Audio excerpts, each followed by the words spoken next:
Let's begin. I'm Scott Sagan, the co-director here at CSAC, and it gives me great pleasure to welcome Dr. Jeffrey Lewis back to CSAC. He is the Distinguished Scholar of Global Security at Middlebury College. He is also a member of the National Academy Committee on International Security and Arms Control and the Frontier Red Team from Anthropic. From 2022 to 2025, Dr. Lewis was a member of the U.S. Secretary of State's International Security Advisory Board.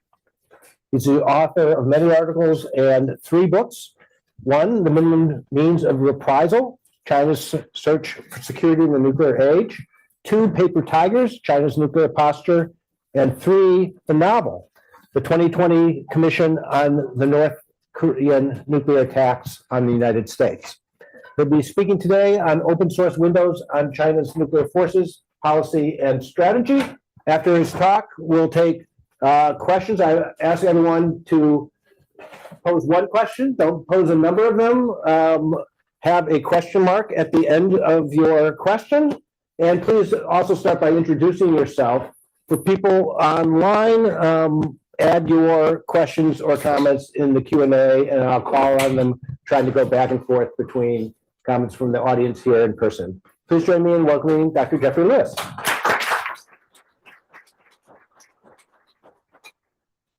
Well, it's an enormous pleasure to be here. I really adore CSAC. It's one of the best places in the world, and it's great to see Scott. Normally, we only see each other in Hiroshima, so this is a happy change. I don't want to undermine you, Scott, but you can just make a comment and at the end say, "Don't you agree?" So I'm open to that. This is a very strange sort of talk, and it's inspired by a sense that I think the research lab that we have at Monterey, and some of my colleagues are here, we're really well known for our open source work, but it's very important for me to try to emphasize that while it is fun, we don't just do it because we like counting holes in the ground. What we really think is that using open source or new data is an incredibly powerful way of knowing about the world that is different from other ways of knowing. At the same time, there's a second thing which is true, which is not a separate way.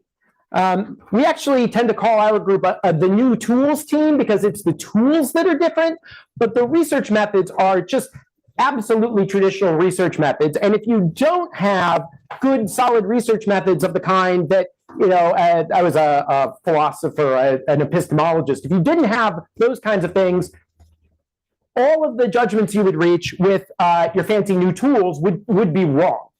And so this is a talk that is focused largely on the issue of China's nuclear forces and how we go about using information to understand them, but also the ways in which that can go wrong.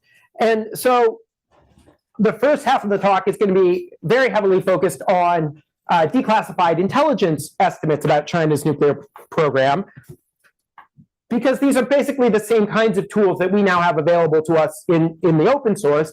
And it's I have huge respect to the U.S. intelligence community, so it's a little unfair. The first half of the talk is all the things they got wrong, but the way we learn, right, is by doing things and seeing where our mistakes are and seeing if that then informs how we look at the world. So I got into the open source business in part because I was very interested in China's nuclear forces. I was very lucky. Through a series of very improbable events, I had excellent access to people in the Chinese nuclear weapons laboratory. I got to interview Hu Sida, who had recently been the head of the weapons program, twice for my dissertation, and this was great. But all of the information that I would get from Chinese colleagues was qualitative in nature. I remember one person actually said, relative to the US, we have more plutonium in our warheads than you did. Oh, this is great. I can't believe this. He's not going to give me the number, though, right? And so what I needed to do was to take those qualitative assessments, whether they were interviews or historical documents, and ground them in some kind of data-driven understanding of what China's nuclear forces looked like. And the way that people traditionally did that, and the way I did it, and I think it's the only way you can do it, is to start with declassified US intelligence estimates, just to get a baseline of like, what did China have when? The problem with this is partly very prosaic or mundane. It's the problem of any data source.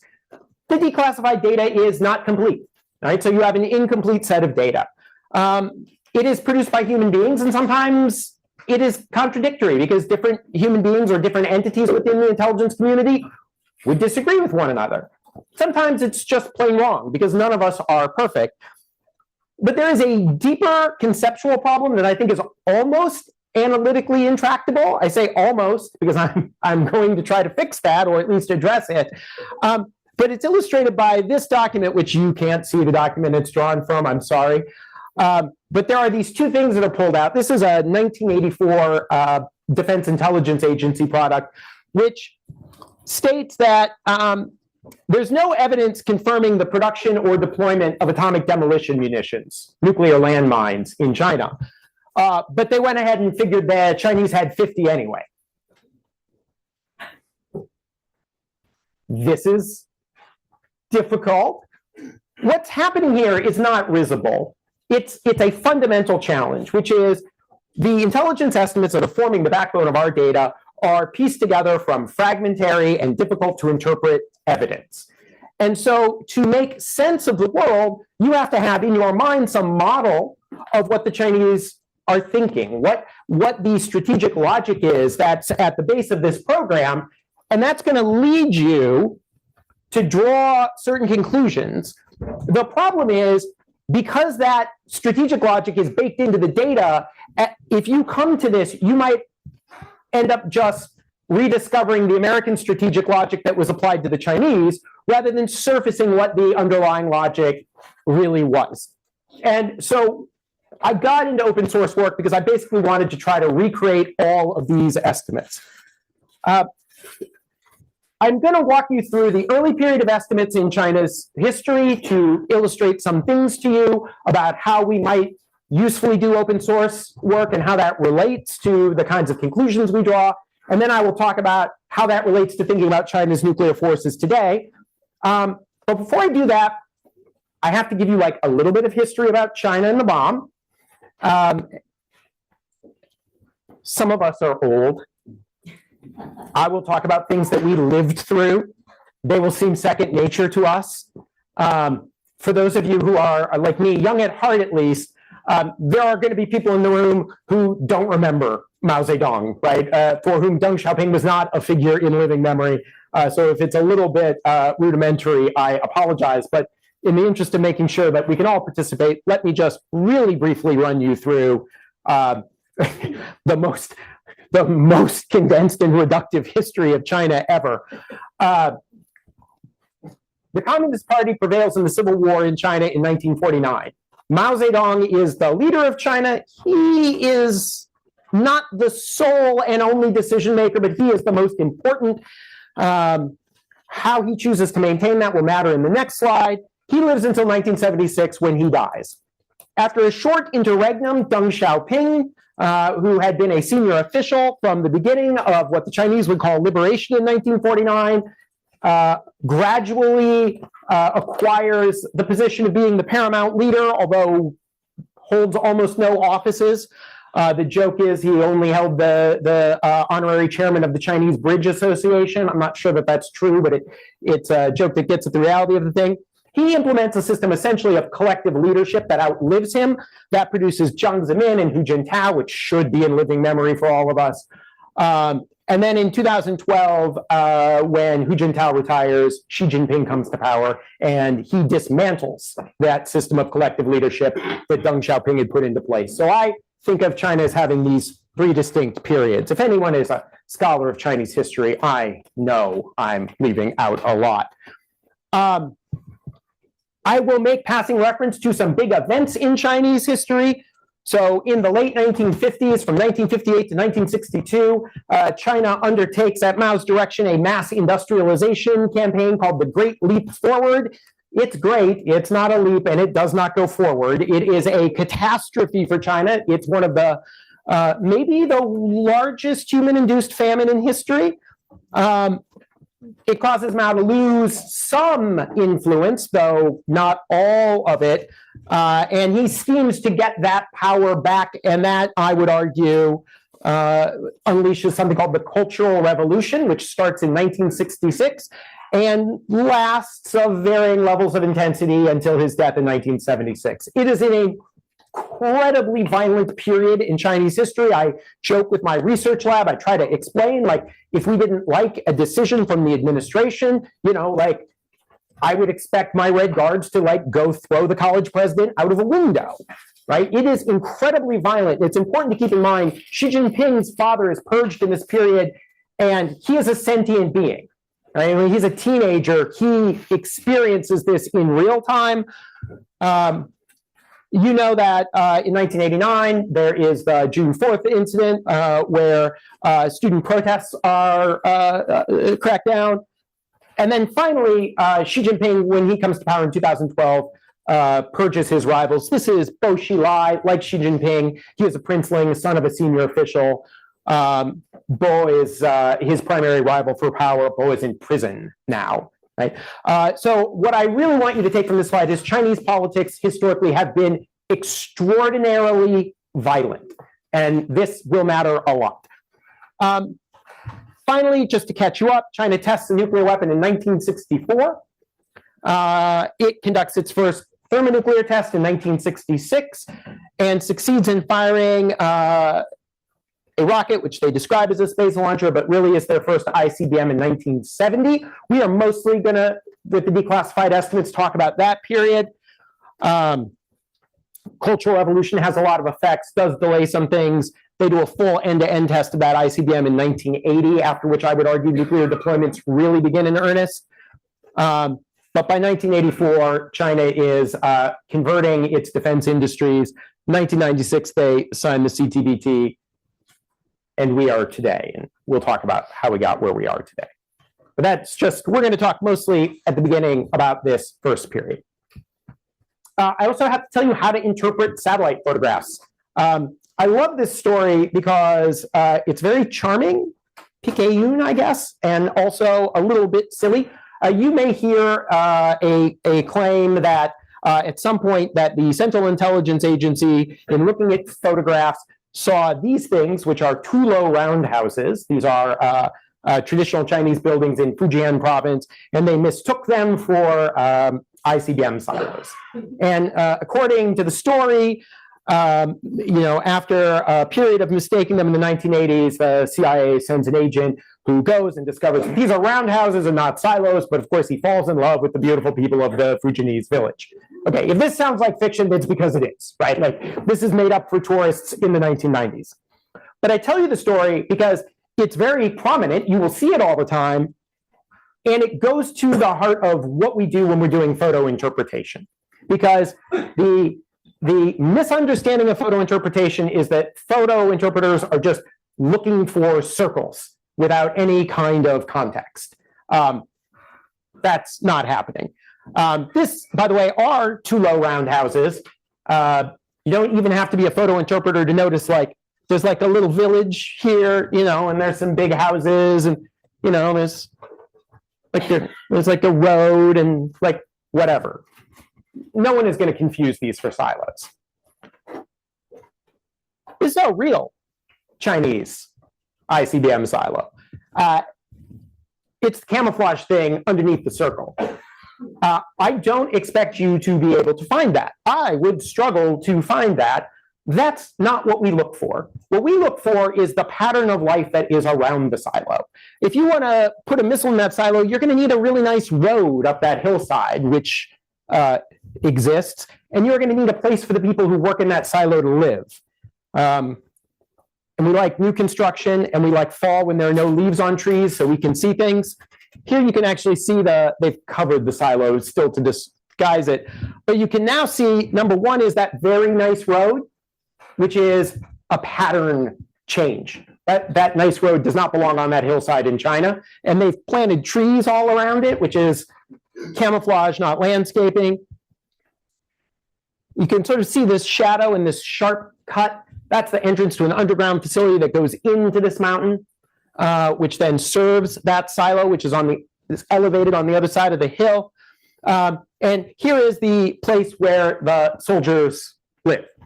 And by the way, I love this, item number 3. Can you tell what item number 3 is? It is a basketball court. Okay. This will seem very trivial, but I think it helps illustrate the point. All Chinese military facilities have basketball courts. That's because young men of military age need to stay in shape, and the PLA plays basketball. And like, this is one of these all-time great things. I don't know if anyone knows Edgar Snow. He wrote Red Star Over China. It's like a first-person account of meeting Mao in Yan'an.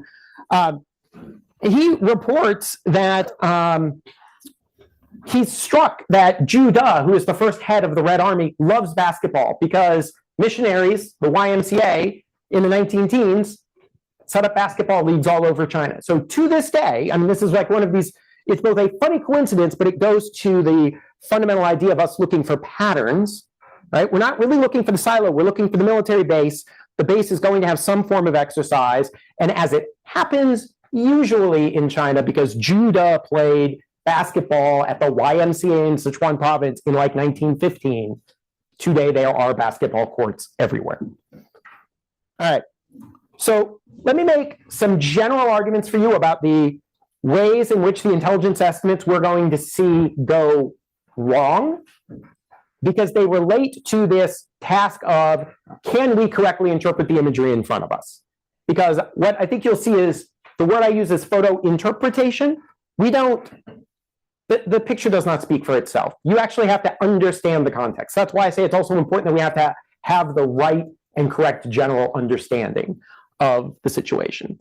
The first thing I will argue to you, and I hope the examples will demonstrate this, although I teach a class on this and we do 14 case studies, and obviously I can't give you all those, is that Chinese nuclear posture decisions were shaped as much by domestic politics and bureaucratic wrangling as optimizing for deterrence.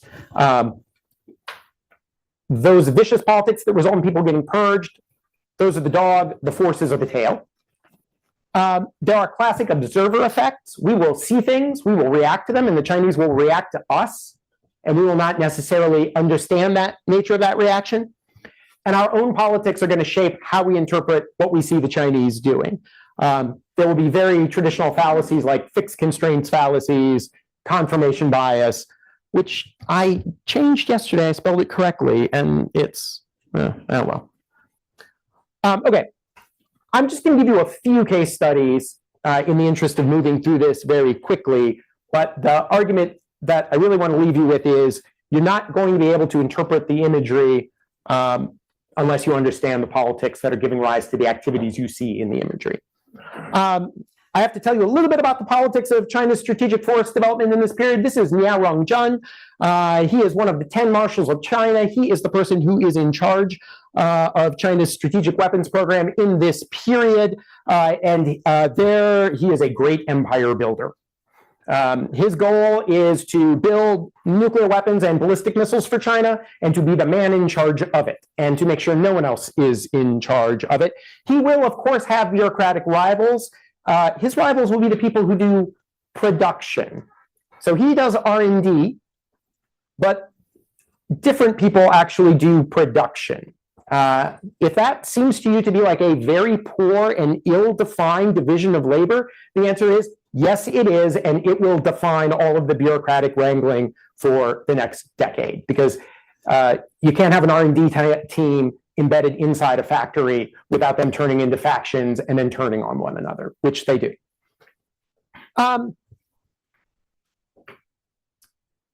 We get off on the wrong foot thinking about the Chinese nuclear weapons program, because we don't understand that distinction between production and R&D. And when the Soviets cut the Chinese off, the US intelligence community sees that the facilities we are able to identify, which are the places where they make aircraft and ships, which are easy to identify because there are airfields and they have to be on the coast, they see production drop at those places in imagery. The question is, what does this mean for the nuclear program where we don't know where these activities are happening? We don't know where they're making nuclear material early on, and we don't know where the facility for producing ballistic missiles is. We know where they test them, but not where they produce them. The intelligence community concludes that Soviet assistance being cut off presumably is causing a resource constraint, and because we see the drop in conventional production, we can assume that there will be a drop in nuclear and missile production. The problem with this is the little story I just told you. Liao Rongzhen is not in charge of production. He is in charge of R&D, and he is a great empire builder. And in 1961, they have a huge blowout at a place called Beidaihe, where Nia engages in, if we have time in Q&A, an incredible piece of bureaucratic maneuvering in order to essentially cannibalize all the resources that go into production and put them into R&D.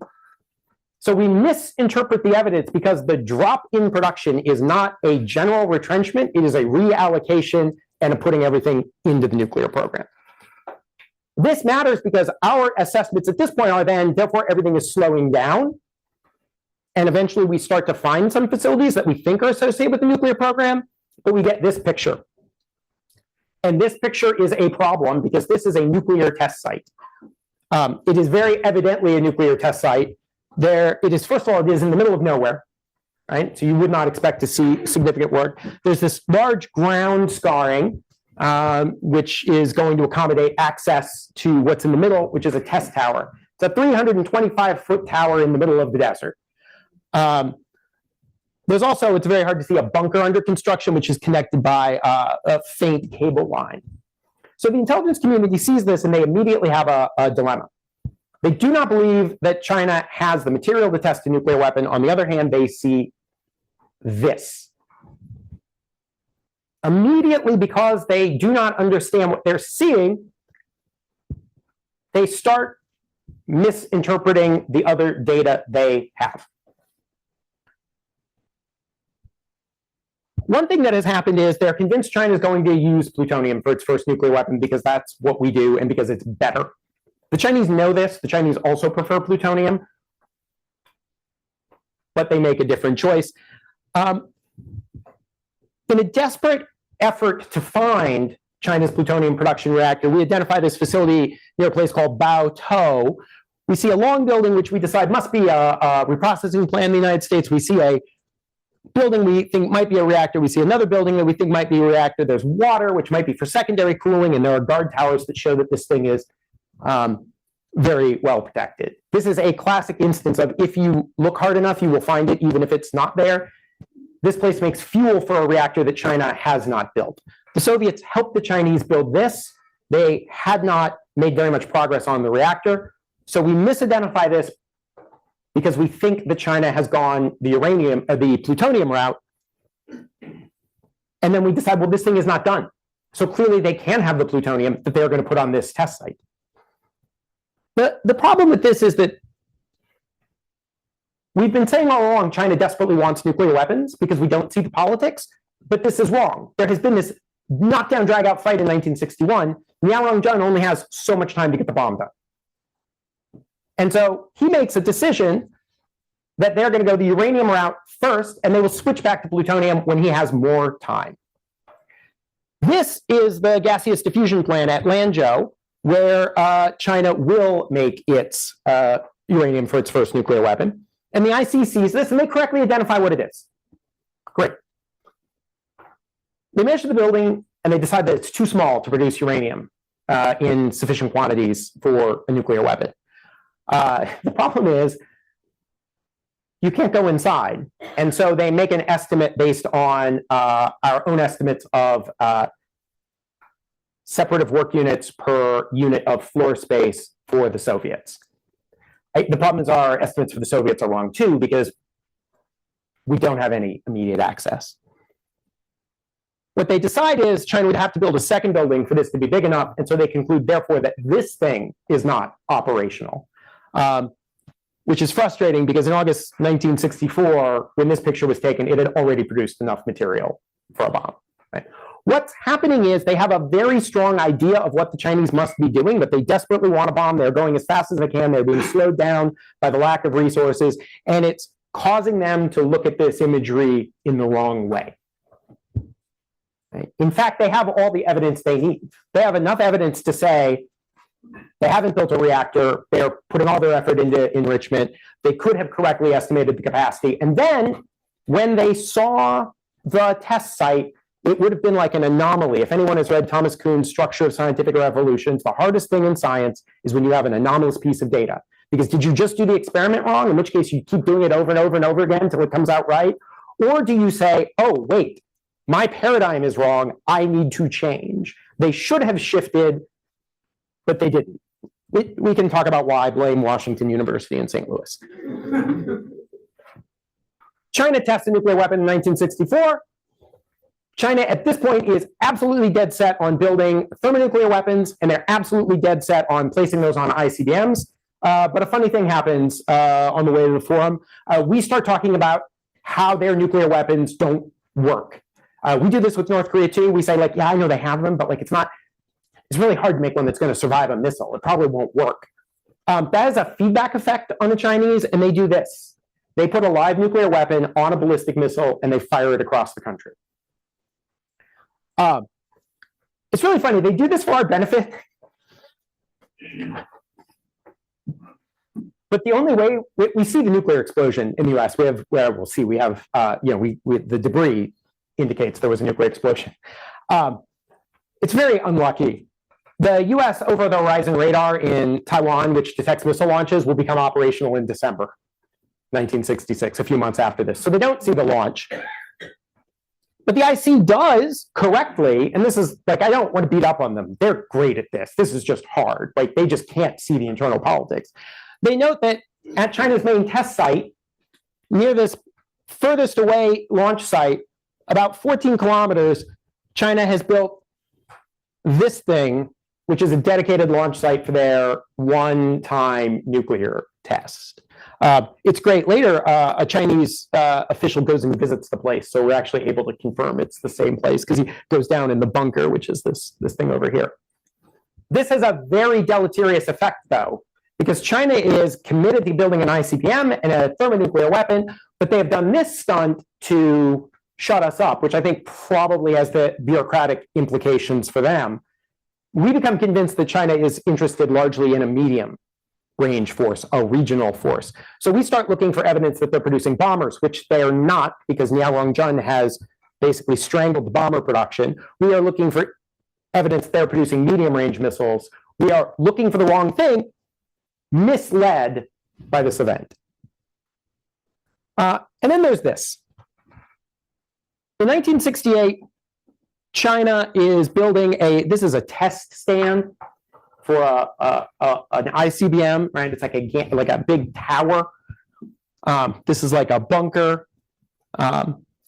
This is like a flame bucket. I don't know if that makes sense to you, where the flame goes now. China builds one of these things. And then a few months later, they start building a second one.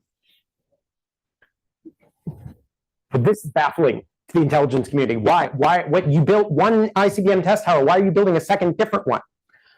Right? And they describe all of the changes they see, which are correct, by the way. Like, the technical analysis is excellent.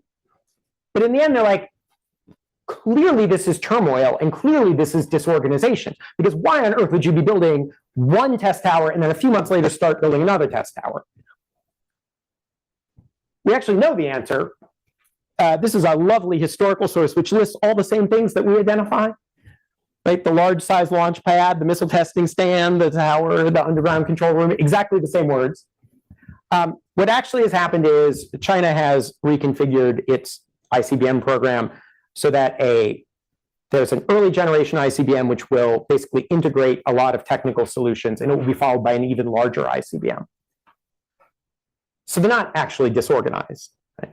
But they seem disorganized to us because we don't know what the baseline is. Right? So what I want to leave you with that first part is, oh yeah, sorry, one more thing. Part of the reason we struggle with this is our own politics. In 1967, the Johnson administration decides they're going to build a missile defense system called Sentinel. Later, it's going to be known as Safeguard. They say they're doing it as an anti-Chinese defense, because they don't want to prejudice arms control negotiations with the Soviets. That immediately forces the IC to have to like say whether China is building these ICBMs. And Johnson and then later Nixon are really putting their thumbs on the intelligence, and there's a natural desire to push back. And so I think that the intelligence community, as well as, like my forebears who looked at the stuff in open source, are actually a little too skeptical of this because we understand the policy stakes, right? We understand people on the policy side are exaggerating the Chinese ICBM threat to justify a thing that is really for something else that we think is dumb. So we then push back and minimize. And actually, it turns out we're wrong. I mean, safeguard is dumb. Like, we should not have done that. And they definitely were exaggerating. But at the same time, we shouldn't, when we're doing open source, let unwelcome information change our judgment, which is hard because, like sometimes people are just lying. They still might be right. Here's a brief interlude. It's meant to amuse you. Deng Xiaoping comes to power. We think everything is better with Deng Xiaoping. It mostly is. It's a series of collective leadership. But you still have problems of politics and interpretation. Here's that same 1984 defense estimative brief. It notices this funny thing that China has like way too much floor space at its missile and nuclear factories. And they say this is because they have this sense of building survivable, redundant facilities, which is true, and that they haven't fully produced because of the turmoil of the Cultural Revolution, which is true. But that means that with all this floor space, we're going to see Chinese numbers go way, way up. This is a Chinese historical material looking back on this day where they say, we had all these redundant facilities which were built for survivability, same words. What a giant waste, right? And so China actually begins this series of defense conversion. And we should have been able to see this because it's so sweeping that actually China sent somebody to do a magazine story on China's Oak Ridge where they talk about how they're no longer going to produce enriched uranium for nuclear weapons. They're going to shift making enriched uranium for low enriched uranium for reactors. And then they also say, but of course, that's not enough work. So the other things they mention is they're going to produce civilian products like neon lights, a chocolate production line, and I kid you not, an ice cream production line from Italy.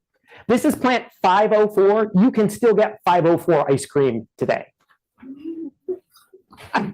It's funny, but also it should make you sympathetic. Can you imagine being the poor intelligence analyst who has to say, I understand that the floor space estimates are what they are, but I think half of that's going to be dedicated to making ice cream. Like, that's hard, right? But we do have to, I think, have a correct model of the politics in order to understand what we're looking at, which gets us to the present moment. I'm really pleased with my two books on China's nuclear forces, which were written in 2006 and 2012. But at that time, my job was to explain the fundamental puzzle of China's nuclear forces, which is why are they so small, right? Why are they off alert? And the answer that I reached is it was a function of the bureaucratic, political, ideological constellation that produced these decisions. The corollary to that is, if China's posture is going to change, it won't be because we build a few extra weapons. It will be because their leadership changes and there is a different constellation of people with different views and different organizational incentives pushing in some totally different way, which is this guy. And, one of the problems with the work that I like to do, which focuses very heavily on bureaucratic politics, is it can be a just so story. But for want of a nail, a shoe was lost. But for want of a shoe, a horse was lost. And you end up telling this neat, pat little story that it's just contingency all the way down. To be serious about this, it needs to have some, if not predictive power, some warning power. And so when Xi Jinping dismantled collective leadership, our group, and I want to be clear, a lot of this research we have done as a team, thought, well, this is different. If China's posture were to change, this would be the kind of conditions. This is him giving a flag to Wei Fenghe. Wei Fenghe was the head of what was called the Second Artillery. It's China's primary military unit responsible for operating these systems. It normally was historically very weak. It was the Second Artillery Corps. It had very little to say about China's nuclear policy posture. He's getting a flag because Xi Jinping is making it a full service, like the Army, the Navy, or the Air Force. That is the kind of change that we found alarming, because we think those alignments are changing. And then Xi Jinping, almost one of the first things he does is he gives this speech, which Wei Fenghe and the political commissar, Wei will be purged later, mention, the language is like a little bit vague. Here's where I wish to tell you, this thing we're doing in photo interpretation, where we're looking at patterns, we're looking for normal, and we want to find the deviation from it. Okay, that's just how you do everything. That's how you read, right? That's how you do propaganda analysis. You know what normal looks like, and when something is not normal, you're like, oh, hey, look at that. We'd never seen them talk about alert like this. Always maintain a high state of readiness to carry out tasks. What? That historically is not what they had. By the way, we now actually have the classified speech that Xi Jinping gave. If we'd seen that, we would have been really alarmed. He said, we must accelerate the establishment of an operational duty system combining peacetime and wartime on a high level of alert, able to fight at any time, raising the overall level of daily combat readiness. If China's force is going to change in a really dramatic way, you would expect to see the kinds of leadership and organizational changes we're seeing, and you would expect to see changes in language like this. It might still seem vague to you, but like when we saw this, we were like, oh, right? I say this because, to go back to Thomas Kuhn's point, like, you have to know when you have an anomaly. And that puts us in a position to be alert when Admiral Richard says this. This is like a crazy thing he says. People think he has, like jet lag or something when he says this. He said that China's moving to solid-fueled intercontinental ballistic missiles, silo-based. Not historically, right? Everything we had heard up to this point was that that's false. This is a document called Science of Military Strategy. It is a document produced by the Chinese military that generally describes their thinking about things. You know, and it basically says China's going all in on mobile missiles. They're going to retain some legacy fixed systems, but the future will be all mobile missiles. These documents are important. If you are a scholar working in this area, you absolutely have to read them, but you do have to treat them with care because they are backward looking, right? They are explanatory for things that have been done. They are a fair reflection of the justification that was given at the time, but I would argue we know that justifications are flexible. Justifications are convenient. They are not necessarily immutable forms of strategic logic. And then this example, I'm not going to name the person because I respect the hell out of this person. This is a Chinese expert who got asked, if all this is true, if they're moving to mobile, why do they maintain any silos? And to his credit, he's like, I don't know. It's a puzzle. Maybe they just want to keep them for flight testing. Right? No one thinks China is going to build a bunch of silos, but except maybe us, right? Because we think actually this is the kind of situation where it might change. And so I asked Decker Eveleth, one of our students, to design a search strategy to go look. And he comes up with a great search strategy. This is not upside down, you're upside down. When you look at a satellite image, you should always look at it from the same image the satellite is. That makes it pop up in 3D. Someone did this upside down, and I prefer that analytic ability to look at it. I can tell you what it says. China has a place where they do training, and they built some training silos. And when they build them, they put up these big inflatable tents, which are huge. Like, if any of you have kids who play soccer, I have a kid who loves soccer.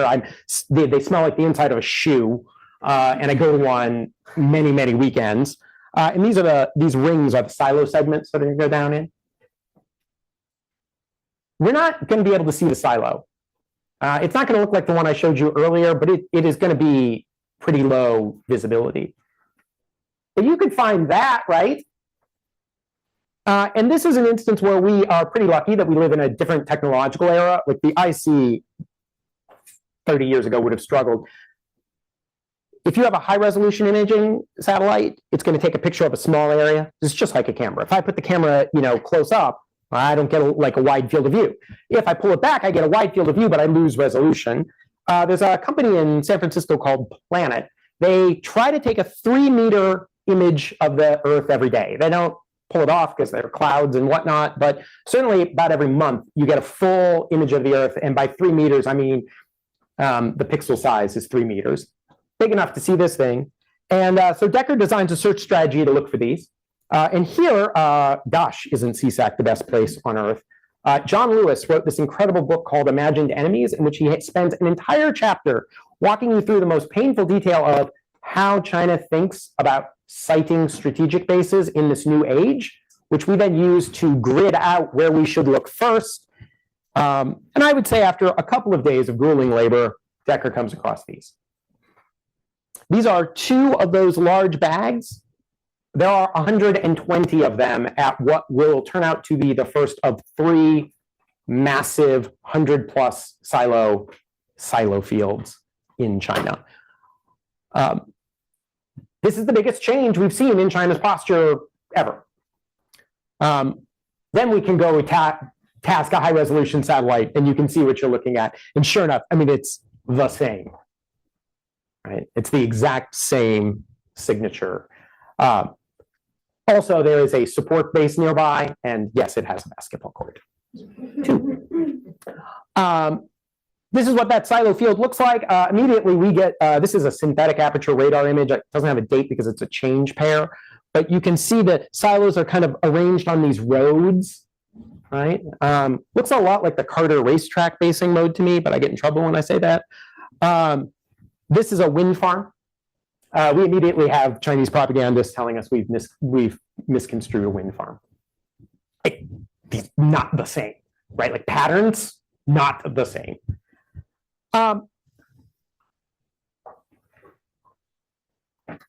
Admiral Richard confirms this. I wish he'd been a little nicer when he did it, but you know,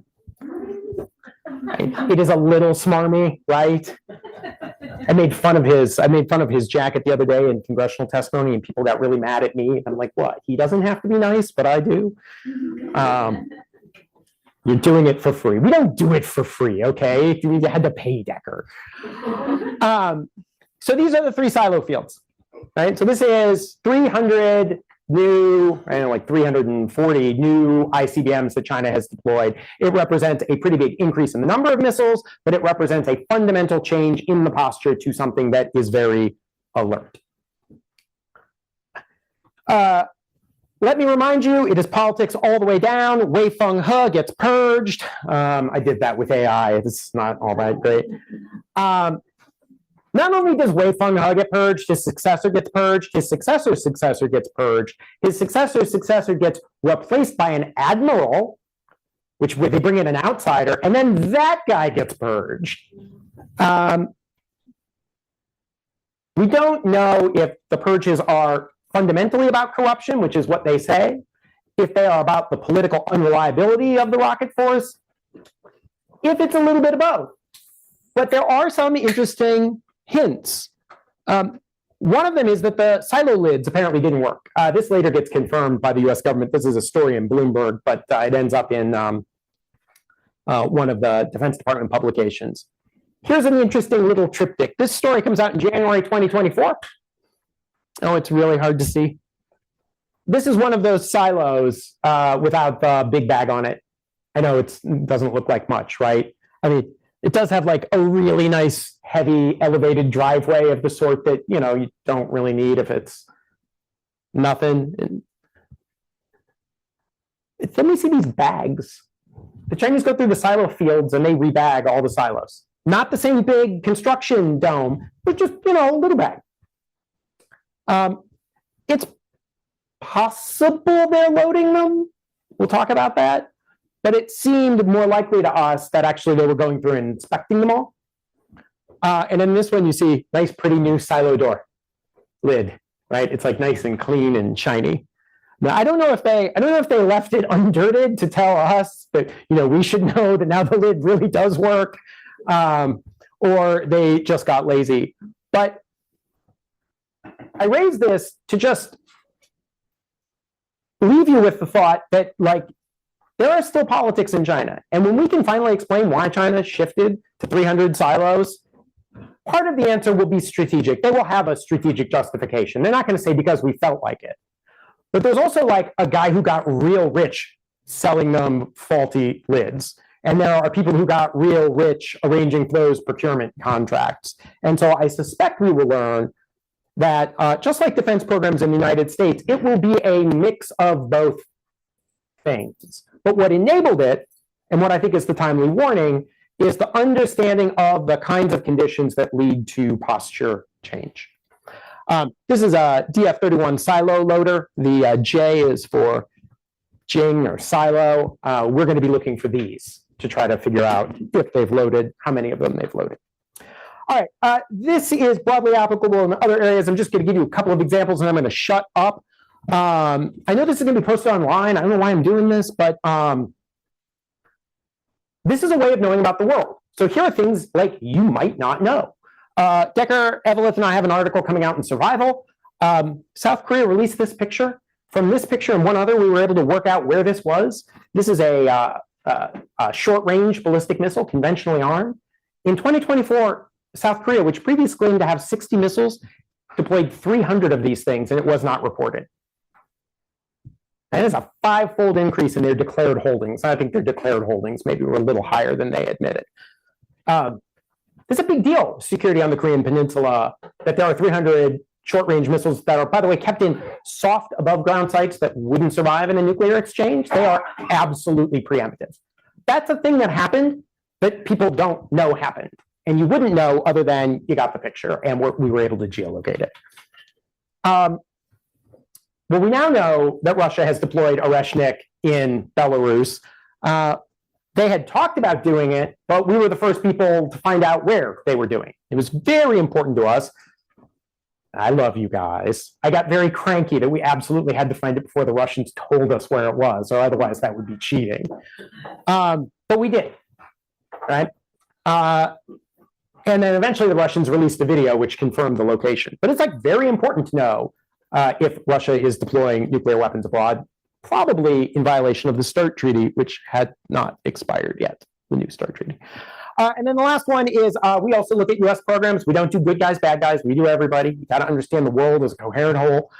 This is Dark Eagle. It's the US hypersonic weapon. It's really just a 2-stage intermediate range ballistic missile with a glider. We don't just do satellite imagery. I'm leaning into it because it's visual and fun and we all know it. But we have modeled this thing to within an inch of its life. Like I know how heavy it is. I can tell you how fast it's accelerating, which means I can tell you the thrust of the engine based on its performance. I can tell you the grain, which is the shape of the propellant inside of it. I can give you a shockingly technical and detailed readout of this missile in ways that, you know, some people would probably not like. So that's it. Right? This is a new wave. Sorry, Tom Dano, Middlebury grad. We could talk about the underground nuclear testing in China if you want. What I want to leave you with is this is a very powerful way of knowing about the world, but it is not separate from scholarship. It is integral to scholarship. You can't do this kind of work if you don't do the underlying scholarship. And I would argue that the resulting scholarship is much stronger if you have an accurate and factual understanding of the world you live in. Thank you.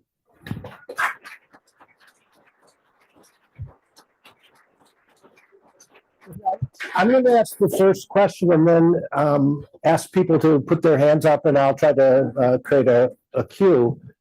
In the intelligence community, one thing people are very protective of is sources and methods. Mm-hmm. One thing in the open source community and in scholarship is that you want to talk about your sources all the time and you want to talk about your methods all the time. But that means that an adversary can engage in deception and cover-ups and things. Can you talk about that problem and how you dealt with it? Yeah, I mean, so we do sometimes we get big mad phone calls, you know, because I mean, I feel comfortable saying like the IC likes looking at rail transfer points, and for some reason they think nobody knows this. And so we wrote something about a particular rail transfer point. It was like, come on, you know, do you have to talk about the cranes at the rail transfer point? It's like, they got to move the missiles around somehow. Like they know we look. So it is an issue. And we have definitely seen North Korea in particular take steps to obscure. Sometimes they will cover parking areas where we've been counting cars. And for a long period, they would only have Kim Jong-un appear in kind of like a tent. So it would be much harder to geolocate him. Our view has been what we do is an important public function. And so it just, it's the price of doing open scholarship. We have to show our work. I also lived through Iraq, so I think as a civil society, we are healthier when we have an open and full debate. But I also think the cat and mouse game is sometimes as revealing as it is obscuring. And what I mean by that is when someone attempts to obscure information from you, they are producing information about what they care about and about what's sensitive. And if they don't do a perfect job, and usually they don't, and you crack it, you end up knowing more than you did previously. And so we have tended to take the attitude, which is, it's a belief, and if somebody has a different belief, I'm very sympathetic to it. But we've tended to take the attitude that our goal is to continuously be excellent and integrate new technologies to deal with better concealment rather than try to hide tricks, because our sense is usually they will figure it out sooner or later. That said, it stinks when they realize we're counting cars at an Iranian space launch facility and they put up a car park. Kevin, if people could introduce themselves and just say a word or two about your main body of work. Kevin was mom said security. I'm sorry. Nuclear security fellow here at CSAC at work on racism, their politics. Thank you. So I'm curious to know how you think about this sort of question of information transparency and the possibility of conflict. Mm-hmm. So, you've given the Chinese example in the 1960s, and my reading of the archival data is, as you're showing, like, we didn't know just how powerful, how advanced they were, and so there was a lot of stuff that, like, we can delay, we can see how things work out. Yeah. It's going to take them a long time before they become weaponized. But that led to, striking the Chinese. But if we there's definitely possibility of conflict, like how do you think about yeah. information and force? Yes. So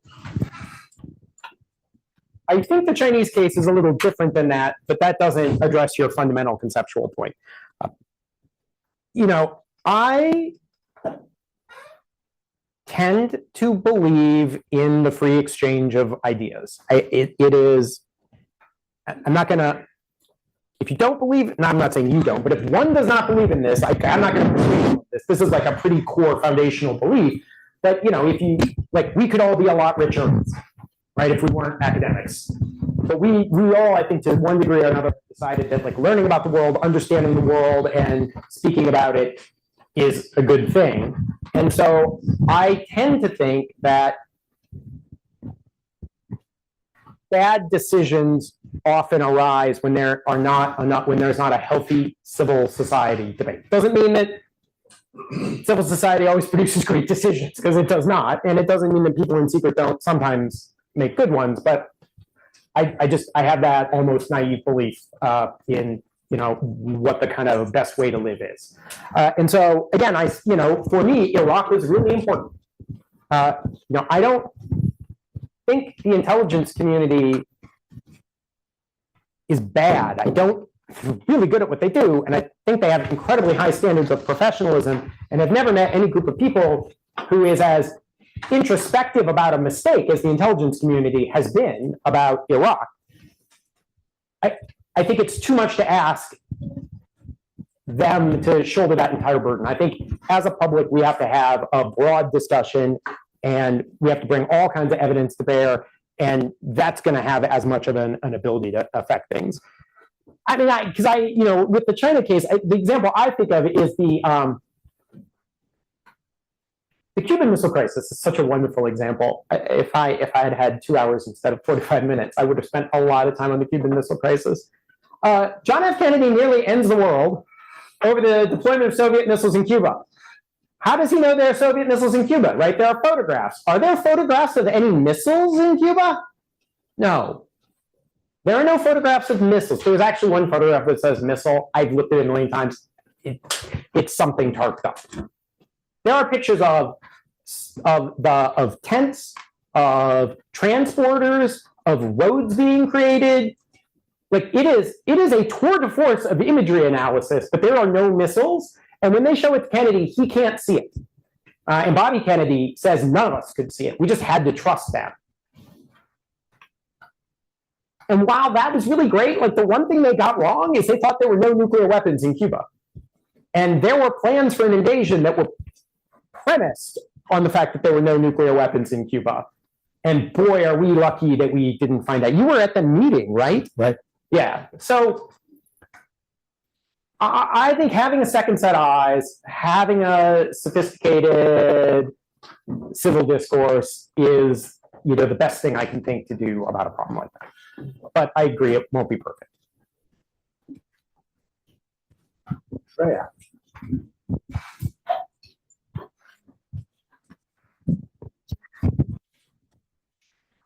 Freya Ladd. Okay. Research assistant to Scott Sagan. Thank you so much, Dr. Lewis. My one thought was this is so nosy. I love it. And I have a I love it. Okay, two-parter. I'll keep it quick. So is there any evidence that you've observed that leads people to believe that China might be moving away from a no first use posture? And two, is there any possibility that the silos might be empty, some of them? And is there anything in the open source that we can use to track that? Great questions. I think no first use is such a complicated question because,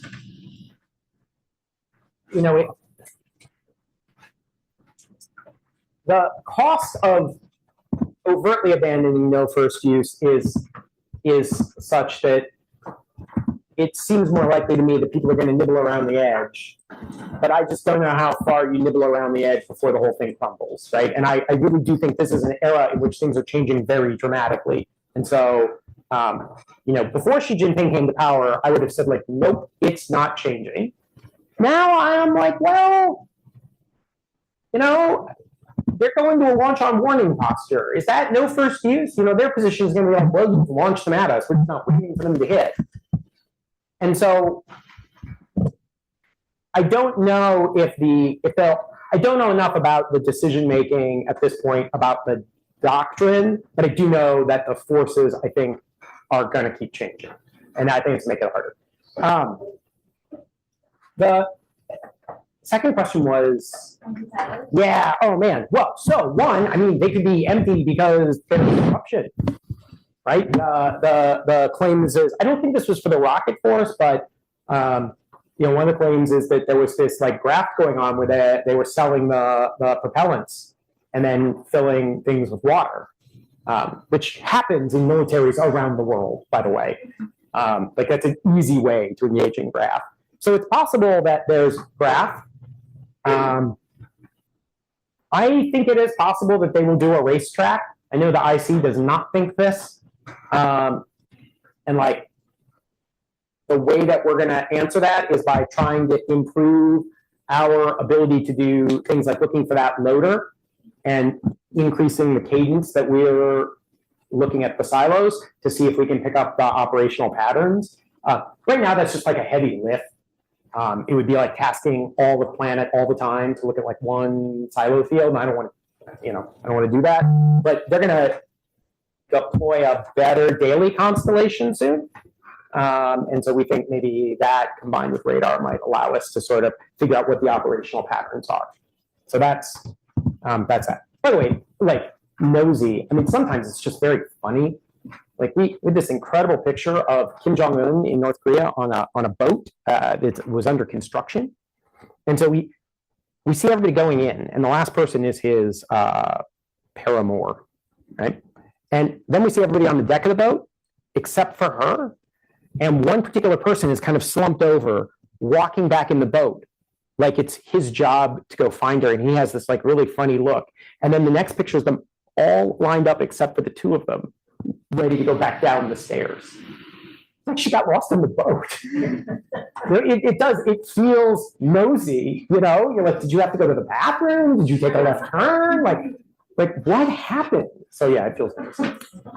In response to that, you said that China has moved towards a launch on warning. Yeah.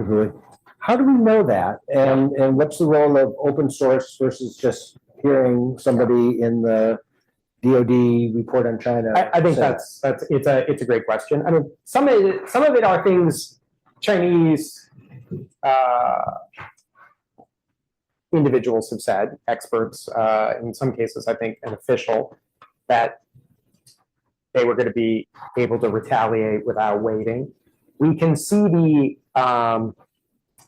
satellites that we think are early warning. That's a little harder to tell. I mean, there are satellites in the right orbit that are widely reported as being early warning. There are classified military satellites, so that's a little bit inferential. So I do. I'm hesitating mostly because I agree with you. Like I think it is too pat to immediately say they're going to fill all of these silos and they're going to absolutely go to a launch on warning posture. I see evidence of that accumulating, and I don't have the same confidence I used to have that they would restrain. But that's the kind of intermediate position I'd like to take. Like the cat's in the box, and the cat's been really, really quiet. But I'm still hoping, we open it and it's alive. I mean, I hope they go to a racetrack, mobile protective shelter or a shell game. That would be much better than, where I'm a little nervous they might go. Amy. Yeah. Is there a mic here for Amy?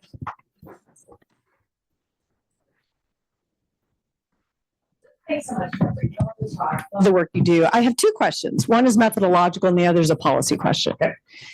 On the methods, and you're at the forefront of teaching these methods of how to do OSINT responsibly and well. Mm-hmm. Talk about your biggest methodological challenges, the systematic challenges that you think are perhaps more acute for open source I should say Amy Ziegert, CSAC, Hoover. I focus on emerging technologies and the U.S. intelligence community. So this is near and dear to my heart. Methodological challenges for OSINT in particular. Okay. And then the policy question is, as you know, the U.S. intelligence community struggles mightily with how to do open source intelligence within and how to connect with people like you.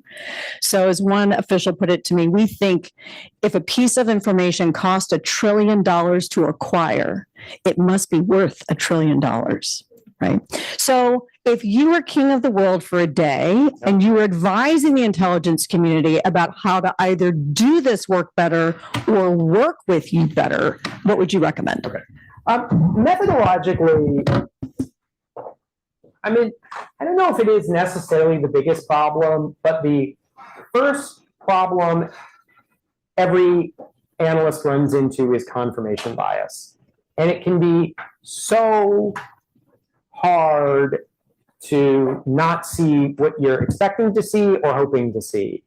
And, we spend a lot of time talking about the analytic culture of our team because NPIC, the precursor to NGA that did the Cuban Missile Crisis imagery, I think had a pretty toxic culture. Like there was a Inspector General workplace environment investigation in the early 1980s. So I'll just let that sink in. Like imagine what the workplace had to be in the early 1980s for HR to get involved.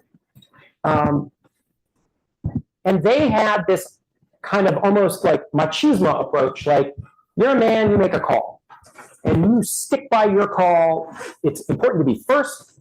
It's important to be right. But people would get, I think, a little stubborn. And we want like a much more collaborative environment in which people will feel comfortable saying, well, I don't think that's right. Have you considered this? And you won't get, one won't get upset. And also that, you yourself would feel as an analyst capable of saying, I think this is this, but here are all the reasons I don't think I might be right. And just having that analytically safe situation where you don't immediately succumb to confirmation bias, and then you don't get stubborn. So one of the problems with the early CIA estimates is Donald Chamberlain, who's the head of the Office of Scientific Intelligence, Bud Whelan said he got stubborn about the plutonium issue. It was too embarrassing. And I get it. It sucks when you get something wrong. It's humiliating. And so you want to, I think, just that having that healthy analytic environment. It's really healthy, right? It's very healthy. Sorry. If I were king for a day, one of the things we do with a China class is we look at good examples where OSINT is better than the NIEs. Which happens more than you would like to, and it doesn't have the exquisite evidence, right? So I think if I were king for a day, I would be off my yacht and you would never hear from me again. But in other talks, I put up this slide of a jockey riding a horse, and the horse is labeled intelligence or information or data, depending on the audience, and the jockey is labeled analysis. I think having good research methods is really the secret, because it's all just data. And so I think I would just spend, hey, look, the epistemologist who studied philosophy of science thinks that we should spend more time talking to analysts about research methods and epistemology, because I think when you have that respect for methods, you start to be very, Catholic in your taste about data. That's Versus. Tom Sindar, I think the intelligence community is great. I was hoping to elicit that. Persis Drell, we know each other. Physics. Tell us about the recent comments about a test in China. So this is fun because there's the exegesis on the text of the remark, which is very carefully worded. And then there's the, what do we know about monitoring and what we'd expect to see? And there's what is the purpose of nuclear testing at low yields anyway? And is that different for China than the US, right? So, the remark, very careful, says that China had prepared tests with designated yields in the hundreds of kilotons. You could just say conducted. But it doesn't say that. It says prepared, designated. And then there's the reference to decoupling, which, boy, this could be a rabbit hole, but I know we all use 20 to 40 as the decoupling factor in hard rock. That's very conservative. That is very conservative. Decoupling, the decoupling effect is not uniform across frequencies and high frequency. Yeah, anyway. But whatever, we'll use that. So he says it's decoupled. The monitoring network sees nothing. I pulled seismic data, which is regional and should go down to 100 tons. I don't see anything. We don't know how good the classified networks are, but seismology is seismology, and AFAC should be basically as good, if not a wee bit better. CTBTO, look, they don't see anything. And so that means that whatever happened was either so well decoupled that we just don't see it. And I look at that test site. So if they've done a series of them, they've all been so well decoupled that either it was just that small and that decoupled, or whatever they were told would happen didn't happen, right? So, well, why would you do a test that small, right? And it's really good to listen to people whose opinions you disagree with. I love the CTBT, the old crusty nuclear weaponeers who, hated the CTBT. Okay, maybe they're wrong, but when they tell you about nuclear testing, they do know what they're talking about, right? And they don't think low yield tests are good for anything but safety. So maybe if the system was really bad that day, maybe it was some developmental work on an unboosted primary, but it's probably a safety test. And that would make perfect sense because the overrun range would 100% be a couple hundred kilotons. We did a safety test in the 60s with the W47. It was supposed to have 0 yield. They said no more than 10 tons tops. and the weapon was not safe, and it hit 100. We also know, thanks to declassification, I can't believe they declassified this, the Chinese do safety tests, and they had one in Sichuan go out of control and contaminated a laboratory, and then they moved everything to Lop Nor. And they have that giant 4-megaton warhead. So my guess is they got told the overrun range. They believe it because maybe it's true, or it's certainly plausible, right? Like even like if I was running a paper mill, like giving fake intelligence, and I was posing as a Chinese general, I would say that because it's totally plausible they would do that. And they went and they did the test, and we don't see it because either it was safe and didn't produce any yield, or it only produced a small amount of yield. Now, that's a guess. Like it was so little data, but whatever data we have to, whatever hypothesis we generate, and like, please come up with your own, you have to account for the fact that we didn't see anything of a certain size. There are only so many things you can do under that threshold. And we didn't say they did it, we said they prepared to do it, or that they prepared to do it. So like that's how I put those pieces together. But I did just give you a speech about how there'd be dragons there. So, no confidence. Sobi.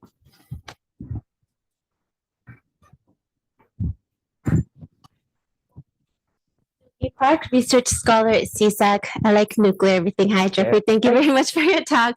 Can you talk a little bit about your observations of the silo buildup and expansion in China in relation to the other side of the equation, the fissile materials production? So you talked about Jutran a little bit, Baito. Man, I love this. I hope I live long enough to see these documents.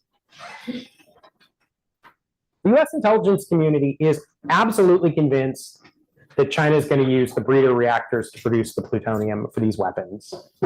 I don't see any evidence of other reactors, so I see why they think that. This is the dumbest possible way I can imagine to go about doing this. This is the most expensive, inefficient, technically fraught, but then again, I did just give you a whole talk about like why somebody might do the most expensive, inefficient, technically fraught solution. So I think where I am now is, we keep looking, like we look a lot. And by the way, Chinese nuclear facilities around Mianyang, like especially around Zhejiang, are like totally getting rebuilt. So I kind of also want to like chill out for a while and see what gets built. But yeah, I don't see any other route other than the breeder reactors. And that's such a technically fraught way to do it. It leads me back to, right, there are other considerations that are going into this. Because like the easiest thing to do would have been to just, build a couple of production reactors. Like China could do that, like no problem. Like they don't want to, and it's like, oh, that's interesting. Before I turn to Tom Fingers, next in the group here, I want to take a few questions from the online audience, and it's quite large numbers. So I apologize because I'm not going to be able to get to all of them. First, what are the best examples in recent years of open source intelligence analysis affecting and shaping U.S. government decisions on military or other foreign policy issues? Oh, that's a really good one. So I think there is, I think there's a bad news story and a good news story that pop up. I think one of the bad news stories was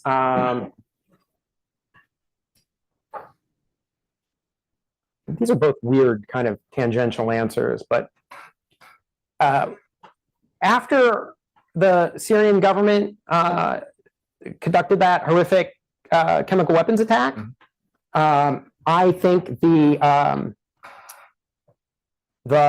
intelligence products that were released were pretty ineffective in moving public opinion. And I think it's because people had gotten very used to open source and they were expecting real levels of detail. And this was still the old days in which there was like a very deliberate effort to withhold a lot of detail. And so it was like just analytic judgments. And I think that was probably harmful to the task of convincing people that this had really happened. And, there's always bad OSINT out there. I think a good example, is the I don't know if shaping government. Get the government you deserve.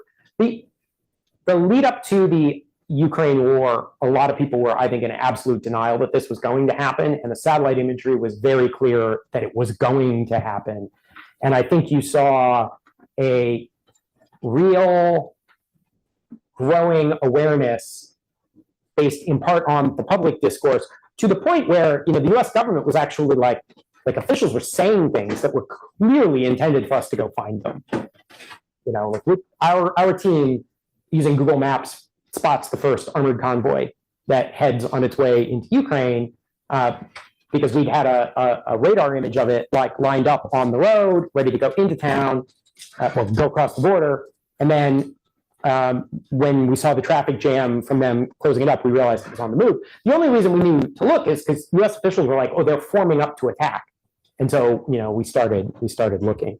It's harder for me to know about changing people's minds because they don't tell you. But I observe that there's been a shift in the way government has seen the efficacy of that kind of public messaging, and that at least leads me to think that they feel like it matters. Question from the audience here. You've emphasized Xi's leadership in changing the vector of their force posture and size. What's to say about the aim of the current buildup? Will they level off at 1,000 warheads?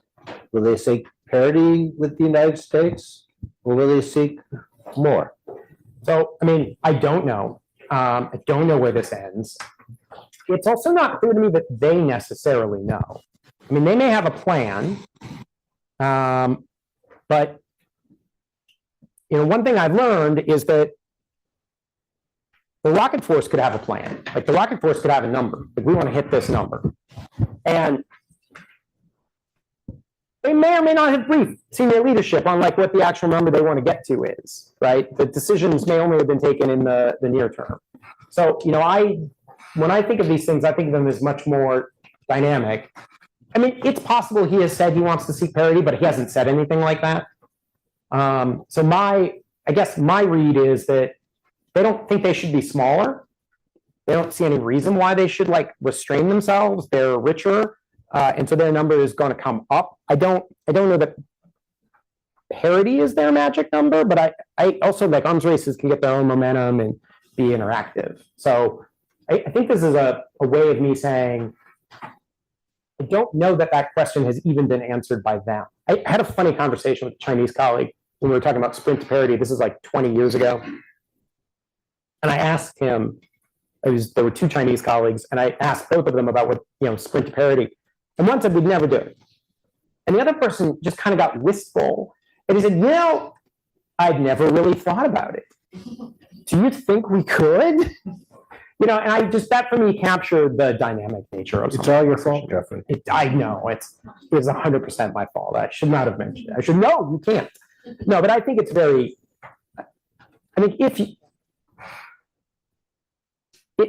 the one thing I would say is it's too dangerous to be very certain that you know the outcome, because if you do that, then you will just start fitting everything to that. So, another question here.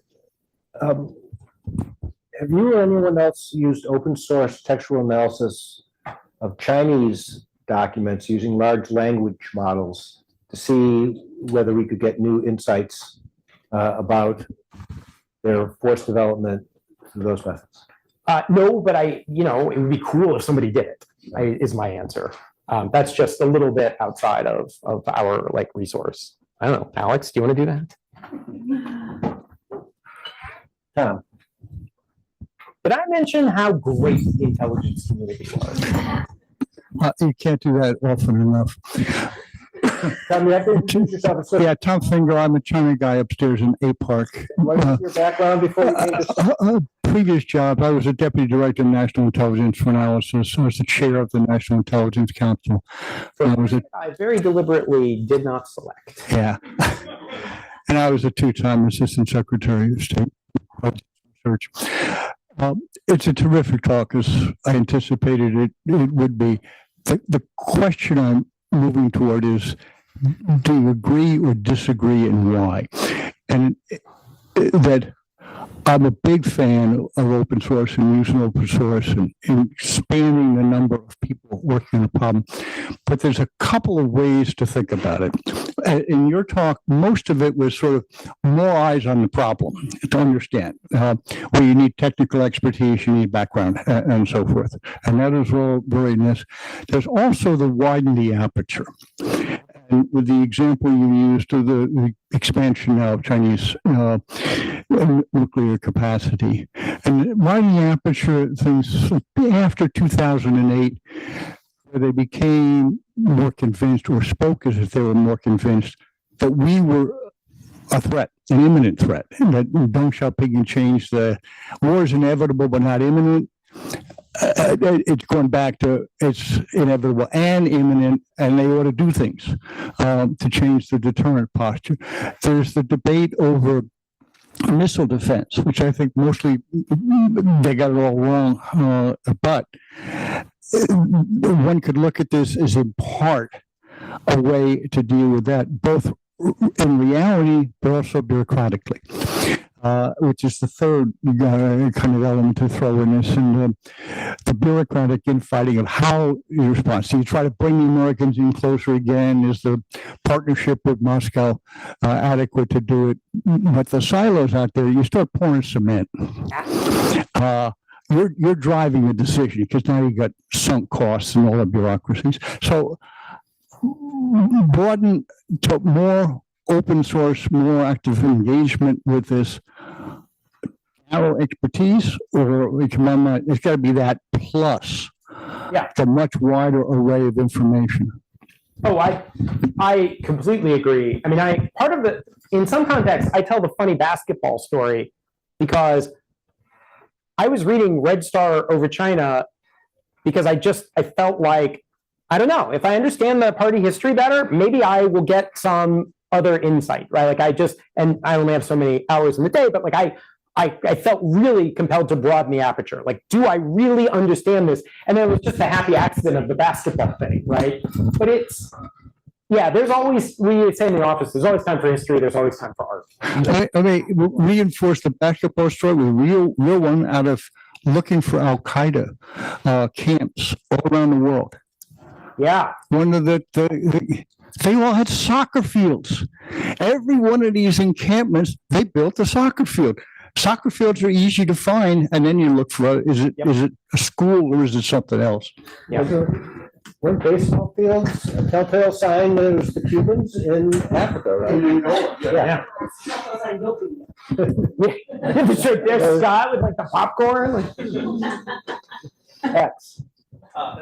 Wait for the mic and introduce yourself. I'm X John, the postdoctoral fellow. I'm a political psychologist, so I study irrational behavior.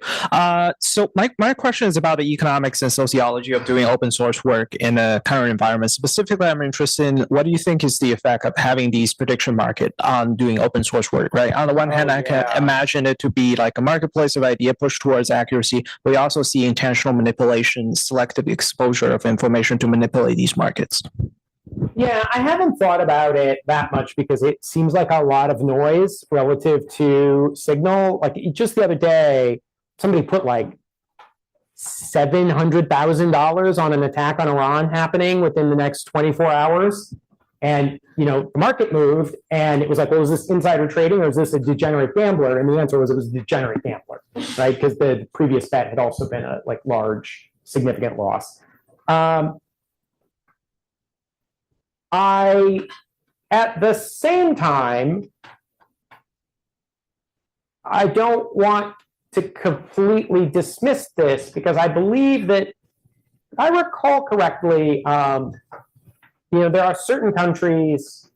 Well, I had a friend who used to make a lot of money by just knowing when the IAEA was going to release an Iran report. Right, he just knew it would release. It would like lead to some bad stories about how Iran was, moving closer to a nuclear weapon, and the price of oil would tick up, and then he'd sell and just do it again. And I think there's some anecdotal evidence that maybe world leaders engage in this behavior. You know, they know that they're going to do a missile test. If it's going to have a predictable effect on a market, you might see money move. So I think if you can find those signals, it would be very, very powerful. I just haven't thought deeply about what those signals would really look like and what a dedicated effort to rooting them out would be. Question here from Oslo, Norway. Oh, Someone says that colder than Vermont. he or she is a big fan of Mr. Lewis. My question, however, is what about the international community of people who do OSINT? Intelligence communities tend to not share the information, although there are some exceptions. How does the OSINT community across the globe compete, be private, or cooperate? I mean, I think the answer is we used to just put everything on Twitter and DM one another. And I think there was a pretty big, healthy community. I mean, it feels more fractured now because Twitter is unpleasant.